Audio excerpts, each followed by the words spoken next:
What if one small wish could rewrite your whole life? The rain hadn't stopped all day. The kind of rain that turns the sky gray and the streets blurry, where people walk faster, their coats pulled tight, pretending they're not lonely.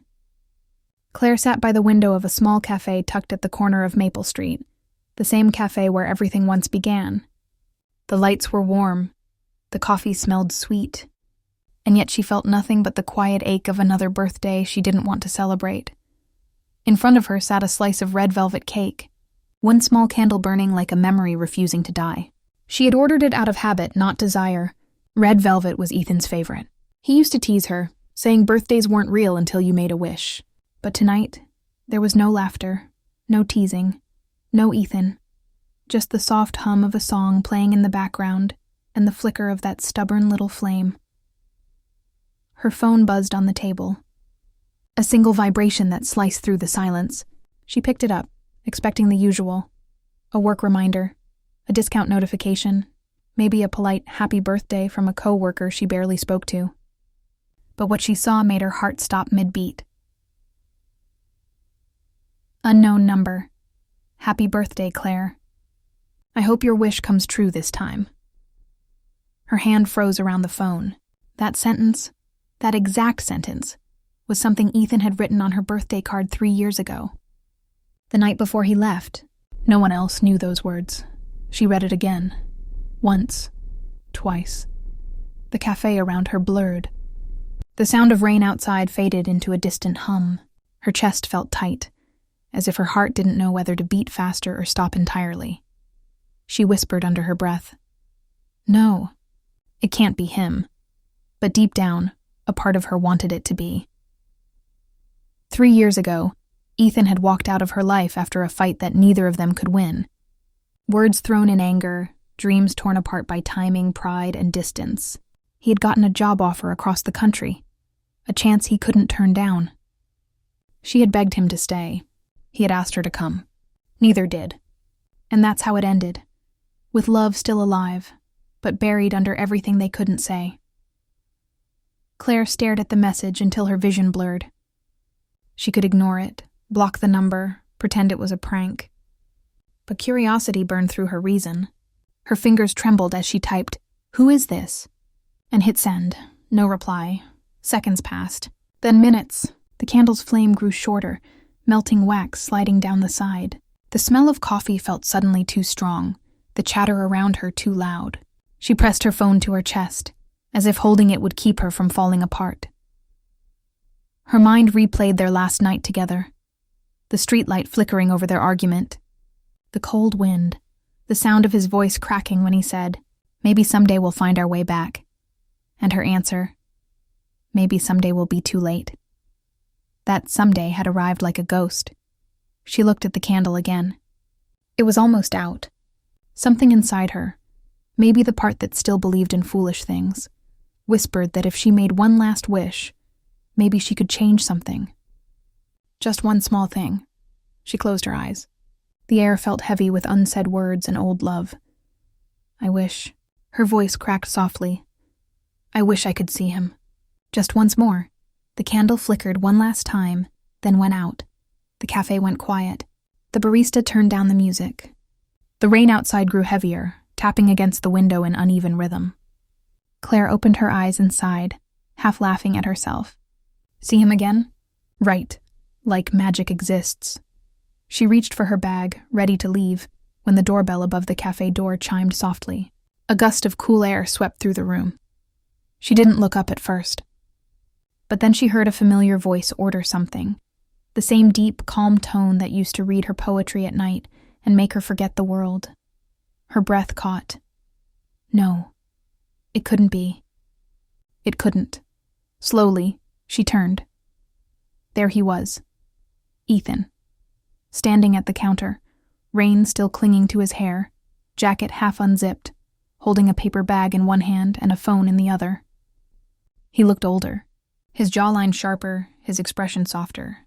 But it was him, every inch of him. For a second, time didn't move. The world didn't exist. She blinked, afraid he'd disappear if she stared too long. Ethan turned, scanning the cafe. Their eyes met. 3 years of silence collapsed in that one moment. He hesitated, then walked toward her, slow, unsure, like he wasn't sure she'd want to see him.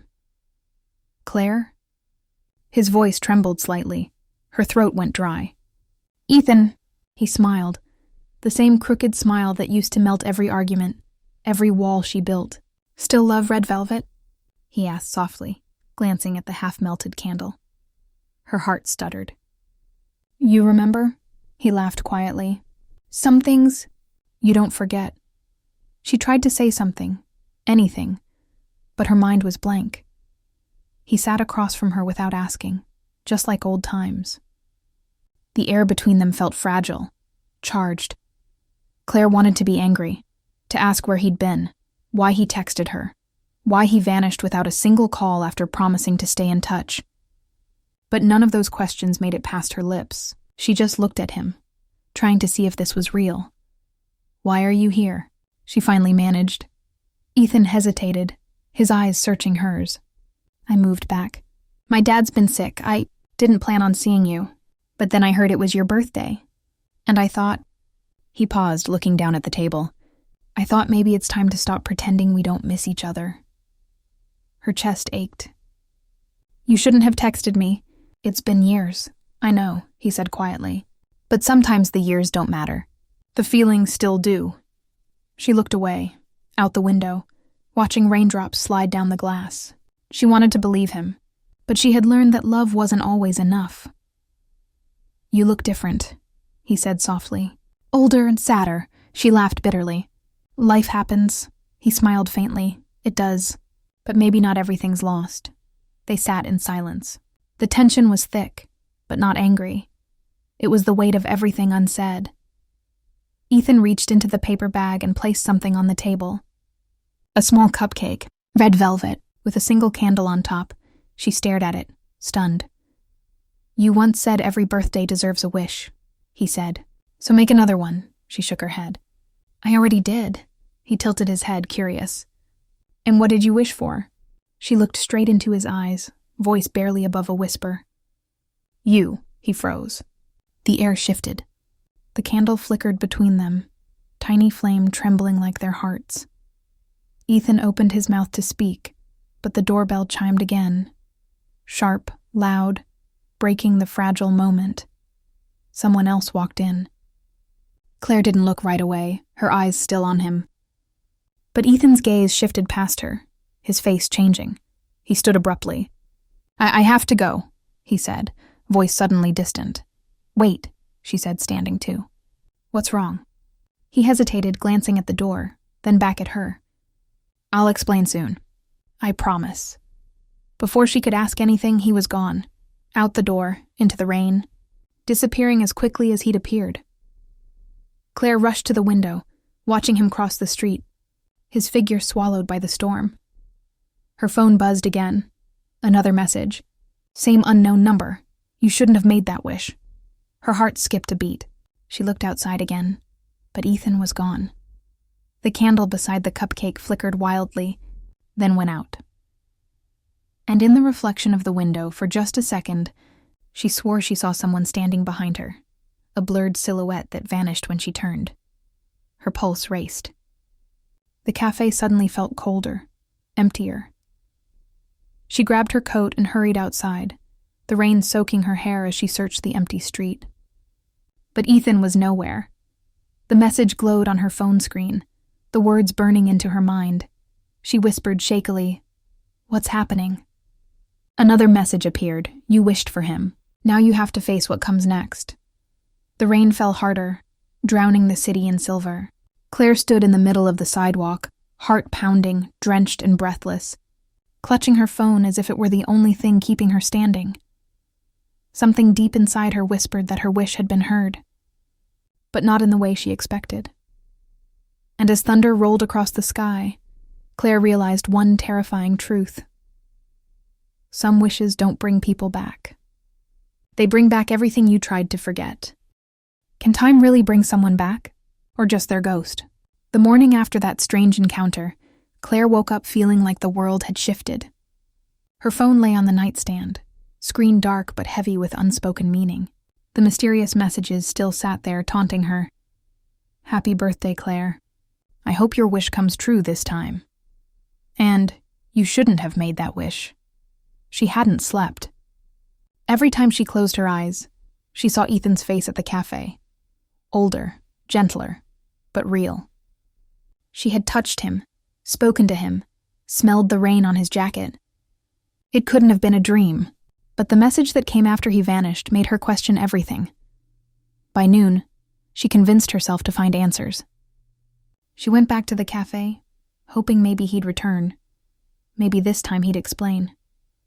The barista remembered her, smiled politely. But when Claire asked about Ethan, tall guy, brown hair, leather jacket, the woman frowned. Sorry, ma'am, she said. You were alone last night. I even offered to take a photo for you, but you said no. Claire froze. No, that's not possible.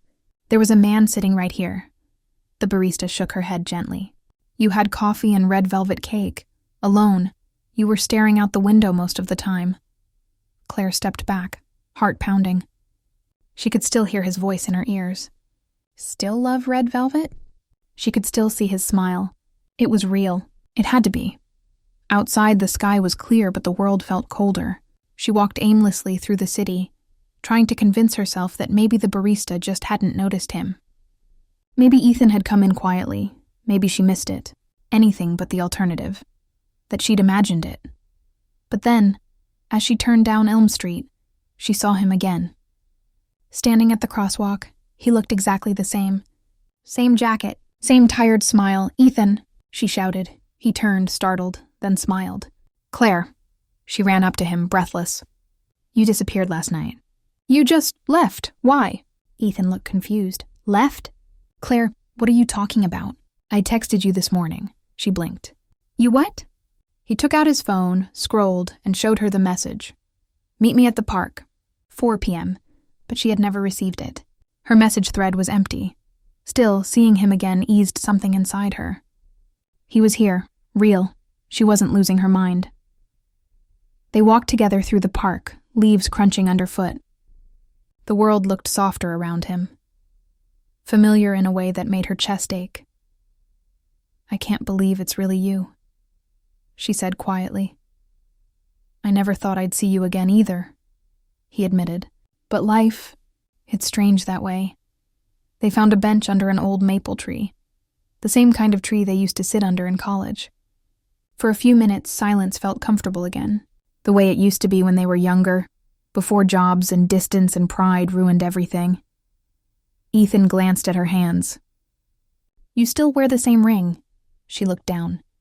The small silver band he'd given her on their 3rd anniversary.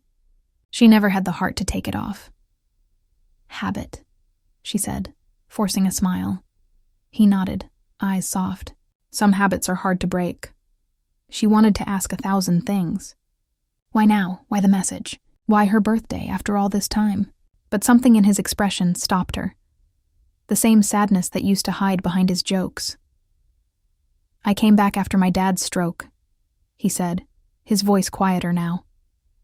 He's recovering slowly. I needed to be here, and I needed to see you. Her throat tightened. After 3 years? I tried to move on, he admitted. But every time I thought about what went wrong, I realized it wasn't distance that ended us. It was fear. We were both too scared to bend. Claire's eyes watered. You left, Ethan. You chose your job. And you chose to stay, he said gently. Maybe we both made the right choices for the wrong reasons. She looked away, blinking back tears. The sound of laughter nearby, children playing, couples walking, felt cruel. The world kept moving while hers stood still. I thought you hated me, she whispered. I could never hate you, he said, even when I wanted to. They sat in silence for a long moment. Then Ethan reached into his jacket and pulled out an envelope. What's that? She asked. He hesitated. Something I should have given you 3 years ago. He handed it to her. Inside was a letter, yellowed slightly, edges creased. I wrote this the night before I left, he said. But I couldn't bring myself to send it. Claire unfolded it with trembling hands. The words blurred as she read. If you're reading this, It means I was too much of a coward to say goodbye properly. I love you, Claire. Always will. But sometimes love isn't enough to keep two people from breaking. Maybe someday we'll find each other again when we're ready. Her hands shook. Tears dripped onto the paper. Ethan, she whispered, voice trembling. Why now? Why come back? He looked at her with that same painful softness. Because I needed to tell you in person. I'm sorry. Before she could answer, a phone rang. Ethan's. He frowned, glanced at the screen. Sorry, I have to take this. He stood, walking a few steps away. She tried not to listen, but his tone shifted. Urgent, worried. Yes, I'll be there soon. No, she doesn't know. Please don't, not yet. Claire froze. She doesn't know? When he turned back, his smile looked forced. I have to go. Something came up. Her chest sank. Again? It's not like that, he said. I'll explain. I promise. Ethan. But he was already walking away, blending into the crowd. She sat there for minutes that felt like hours, staring at the letter in her hand. The one he'd written years ago. The park slowly emptied as the sun dipped low. Then her phone buzzed. Unknown number again. He's not the same man you think he is. Her fingers went numb. She looked around. The park was nearly empty. A man walked by with his dog. A woman jogged past. No one suspicious. Her phone buzzed again. You wished for him. But you didn't ask what it would cost. Her stomach dropped. She quickly typed back, Who are you? No reply. The wind picked up, scattering leaves around her feet. She tucked the letter into her bag and hurried home, her heart thudding in her chest. Every passing car, every flickering shadow made her nervous. When she reached her apartment, she locked the door and sat on the couch, trying to make sense of it. Ethan was back, but different. The messages were real but impossible. She pulled out her laptop and searched his name. His social media showed pictures, recent ones. A house, a car, a life, but there was something else. A photo from a local newspaper, dated 2 years ago. Local man survives car accident, fiancé dead at scene. Claire's breath caught. The photo was blurry, but unmistakable. Ethan. She read the article twice, her hands trembling. The name of the fiancé, Anna Mitchell.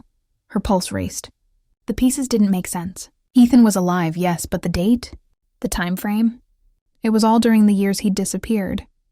She stared at the screen, mind spinning. The sound of her phone buzzing again made her jump. A new message. You saw it, didn't you? Her fingers shook. Who is this? She typed. What do you want? A moment passed. Then the reply came. You wanted him back. But not everything that comes back should have. Her breath hitched. She looked around her empty apartment.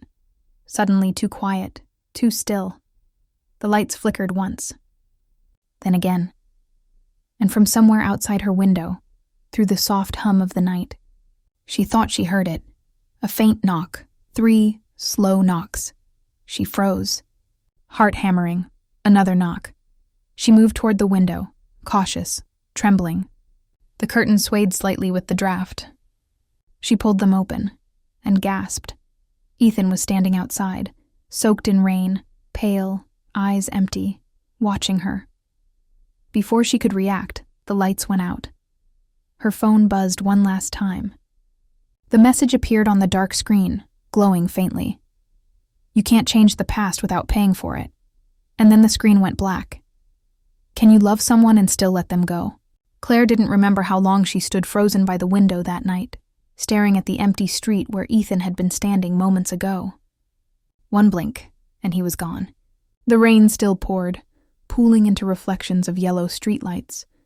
But there was no trace of him. No footprints. No shadow. Nothing. She didn't sleep. How could she? Her heart was caught between fear and longing. Every part of her wanted to believe he was alive, real, breathing somewhere. But the messages, the newspaper article, and his sudden disappearances, they didn't add up. The next morning, she decided she couldn't stay locked in her apartment anymore. She needed answers. If Ethan was back in town, someone must have seen him. His father, maybe, or a friend, someone who could confirm he was truly alive.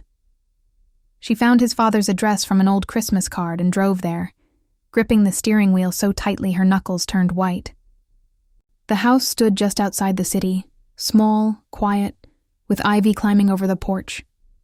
She sat there for a long moment before stepping out, heart pounding. She rang the bell. After a few seconds, an older man opened the door, frail but kind-eyed. "Mr. Hayes." "Mr. Hayes," she said softly. "It's Claire. I used to be with Ethan." His face changed, from confusion to something deeper. Sadness. Recognition. "Claire," he said slowly, as if the name carried a weight. "It's been a long time." "I know," she said. "I just wanted to see how you were. And Ethan, is he here?" The air around them seemed to still. He looked at her for a long, silent moment, then stepped aside. "Come in, dear."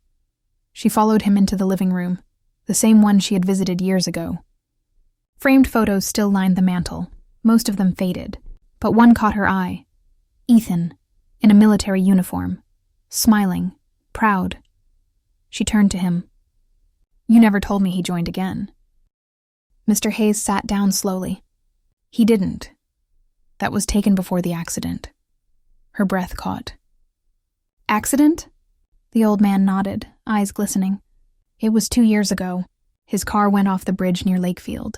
They pulled him out just in time, but—" He stopped, his voice trembling. "He didn't make it through the night." Claire froze.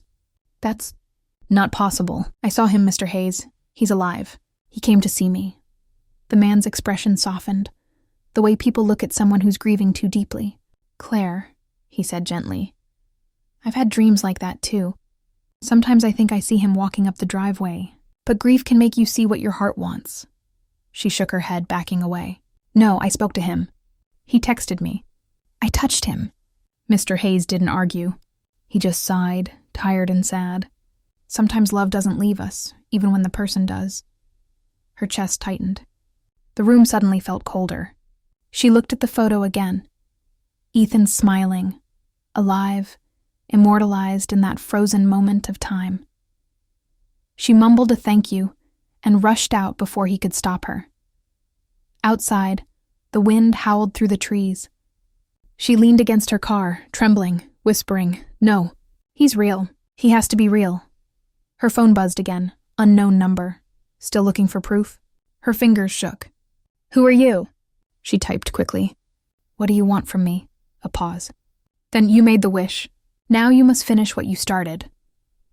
She stared at the screen, heart pounding, then typed again. "I just wanted to see him one more time." The reply came instantly. "And now you have. But wishes don't end when you get what you want. They end when you let go." She threw the phone onto the passenger seat, tears burning her eyes. She didn't understand any of it. How could she let go when she finally had what she'd begged for? The next few days blurred together. Ethan appeared and disappeared without reason. Sometimes she'd see him at the corner cafe, sitting by the window, waiting. Other times he'd call her name across a crowded street, only to vanish when she reached him. But each time he seemed colder, his eyes darker, his smile weaker.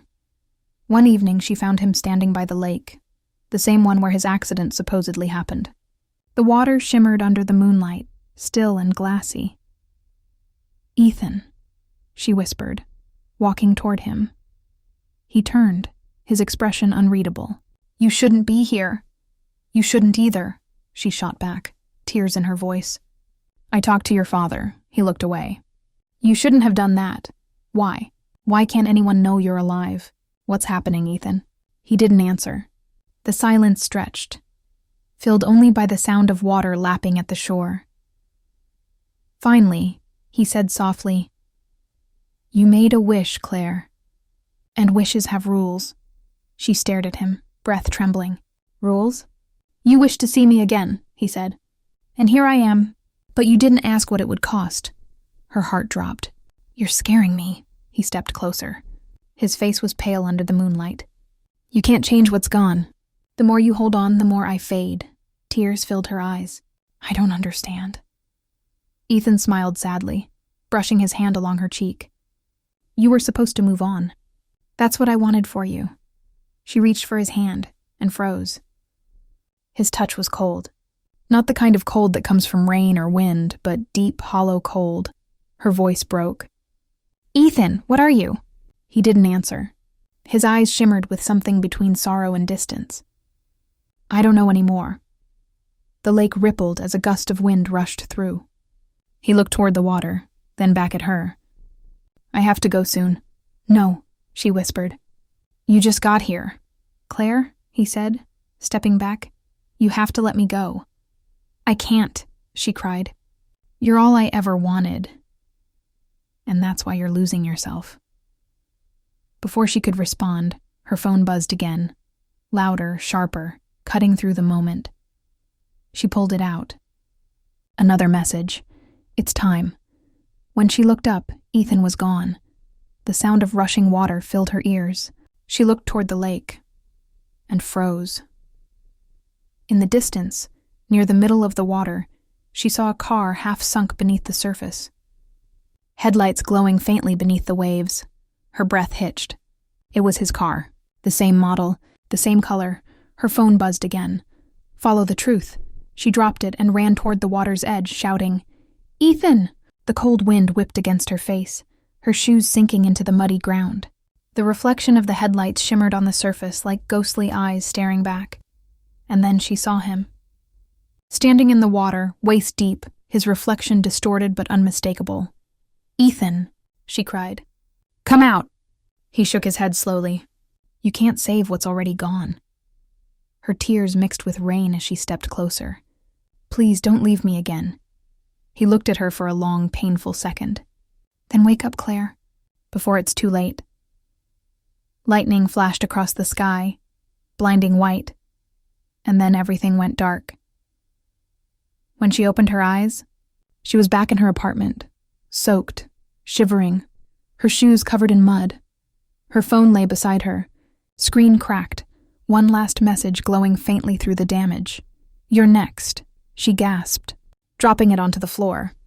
The clock on the wall ticked quietly, 3:03 a.m. Her reflection in the mirror caught her eye, pale face, wet hair, trembling lips. But something was wrong. The reflection behind her moved. Slowly, she turned. Nothing. But when she looked back at the mirror, Ethan was standing there, in the reflection only. His voice echoed faintly, distant yet clear. "You made the wish, Claire. Now you must end it."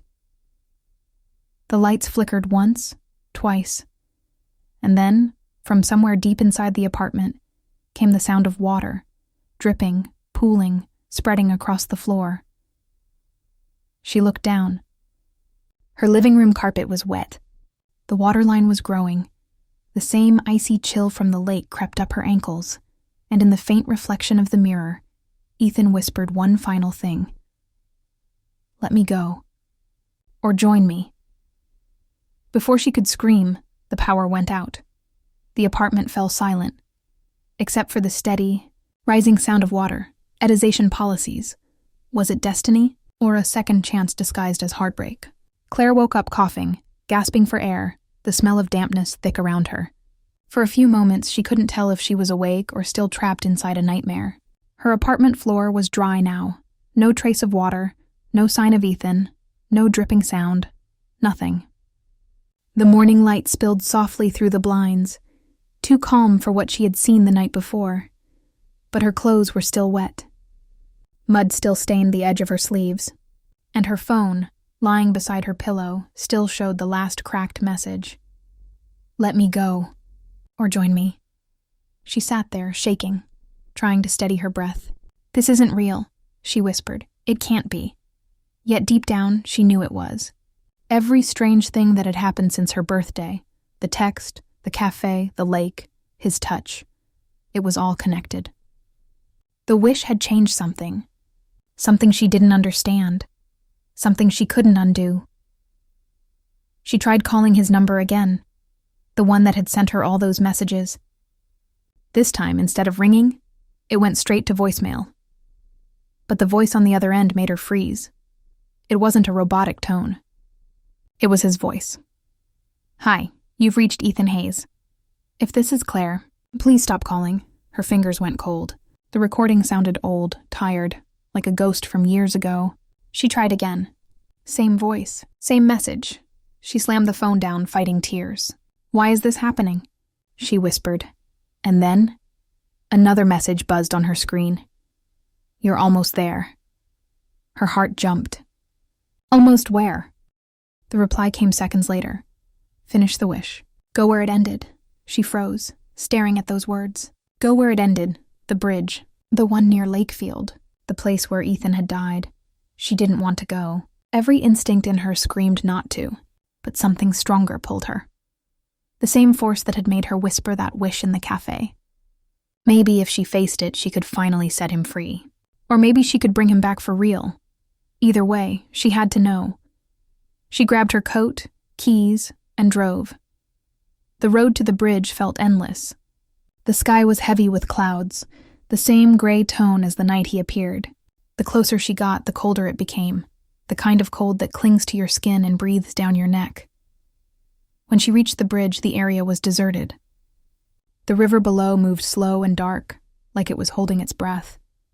She parked at the edge and stepped out, the wind tugging at her hair. Ethan, she called softly. No answer, only the low hum of water and wind. She walked to the middle of the bridge and stopped. That's where it happened. She could almost see it now, headlights flashing, the car skidding, the sound of metal meeting water. She closed her eyes and whispered, I didn't want this. I just wanted to see you again. Her phone buzzed in her pocket. Then look. Her eyes snapped open. Down below, in the water's reflection, she saw him, Ethan. Standing beneath the surface, his face pale but calm, his hand reaching up toward her. She stepped back, trembling. No, this isn't real. The reflection didn't move, but his lips did, slowly, forming the words she'd heard too many times. Let me go. She dropped to her knees, tears spilling down her face. I can't, she whispered. You were my everything. The wind howled harder, whipping her hair across her face.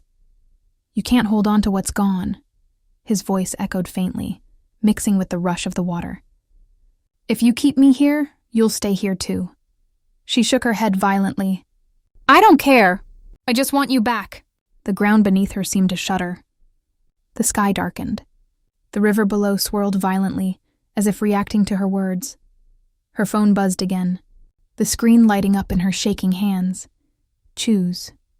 She stared at the single word, then looked down at the reflection, at him. Choose? She whispered. A new message appeared. Let him go. Or follow him. Her breath caught. She understood now. The wish hadn't brought Ethan back to her world. It had pulled her halfway into his. And now, one of them had to leave for the other to rest. Tears streamed down her face as she whispered, I can't lose you again. His voice echoed, soft but certain. You never lost me. You just stopped believing in your own life. She felt the air shift. Memories flashed before her eyes. The cafe, her laughter, the dreams she'd buried after he left. Everything she gave up waiting for a love that time had already taken. Ethan, she cried, please don't make me do this. His reflection smiled sadly. Then I'll do it for you. Before she could speak, a gust of wind swept over the bridge. Her phone slipped from her hand, tumbling into the dark water below. She screamed, leaning over the edge. But it was too late. The screen vanished beneath the waves, and then, silence. The river calmed. The air stilled. The reflection was gone. Claire collapsed, sobbing into her hands. It was over. It had to be over. But then, she felt it, a warmth, a gentle, familiar touch against her shoulder. She turned around. Ethan stood there. Not pale, not ghostly, but alive. Real. Smiling. Her breath caught. Ethan? He nodded softly. You did it. What did I do? She stammered. You let go, he said. You set me free. Tears filled her eyes. But you're still here. He smiled faintly. Only for a moment. She shook her head, reaching for him. Don't go. He caught her hand, holding it gently. Claire, You were my wish, too. Her chest tightened.